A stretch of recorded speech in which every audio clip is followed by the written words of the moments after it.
சின்ன குழந்தைங்கள்ல இருந்து பெரியவங்க வரைக்கும் எல்லாருக்குமே வந்து பேய் படம் பிடிக்கும். அதே மாதிரி சின்ன குழந்தைங்கள்ல இருந்து பெரியவங்க வரைக்கும் எல்லாருக்கும் ஆக்ஷன், காமெடி இது எல்லாமே பிடிக்கும். ஸோ இது எல்லாத்தையுமே ஒரே திரைப்படத்துல போட்டு படமா கொடுத்த ராகவா லாரன்ஸ் வந்து தொடர்ந்து அவருடைய திரைப்படங்கள்ல லாபம் சம்பாரிச்சுட்டே இருக்காரு. அது எல்லாத்த விட அவர் எடுத்த 3 திரைப்படங்கள்ல காஞ்சனா 2 தான் இது வரைக்கும் வசூல்ல மிகப்பெரிய சாதனை பண்ணிருக்கு.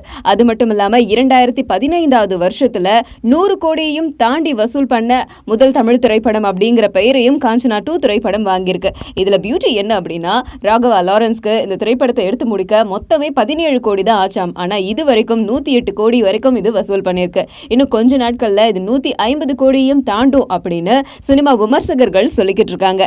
அண்ட் இப்போதைக்கு நம்ம ராகவா லாரன்ஸ் அவருடைய அடுத்தடுத்த திரைப்படங்களான ஒரு டிக்கெட்ல 2 படம் அந்த திரைப்படத்தையும், மொட்டை சிவா கெட்ட சிவாடா அந்த திரைப்படத்திலையும் பயங்கர பிஸியா இருக்காரு. சோ இந்த வசூல் சாதனையை தொடர்ந்து இந்த திரைப்படத்தோட அடுத்த பார்ட்டியும் எடுக்க போறதாக சொல்லியிருக்காங்க.